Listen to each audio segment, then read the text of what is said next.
When I was wee, I grew up in Inverclyde with my granny, and I loved my granny very much, and there was lots of really nice things about our life. And one of the nicest things was the fact that we had people who cared for us. So for example, we had a neighbour who every year would make me a birthday cake, and another neighbour who, when I would knock on her door every morning for school, she would miraculously have toast left over.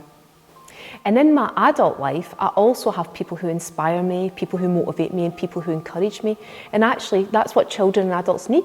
They need someone who listens to them, someone who cares for them, and someone who wants the very best for them. And one adult who had a significant role in my life as a child was a woman called Elizabeth. And I loved Elizabeth so much. I used to get really excited when I knew she was coming. I used to stand at the door waiting for her coming up. And I just felt a genuine warmth and kindness from her.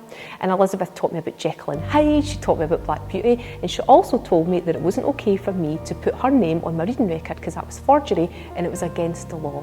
And Elizabeth was a VTO volunteer. For various reasons, some families aren't in a position to be able to support their child with their learning and with their homework. And so looking back, I recognise that actually Elizabeth wasn't just there for me. She was a huge support to my granny and alleviated a lot of pressure from our family life.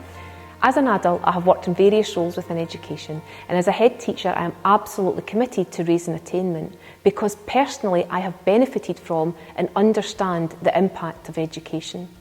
I can't underestimate the impact that VTO and my tutor had on my life, because that little Sharon benefited greatly from that weekly input from someone who showed a genuine care and interest in her, someone who was absolutely committed to her, someone who wanted the best for her, and someone who motivated and inspired her.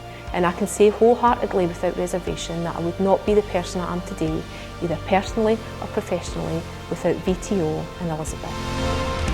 And in Scotland today, there are wee Sharons who need Elizabeths. There are children who need people to inspire them, children who need people to care for them, and children who need people to motivate them.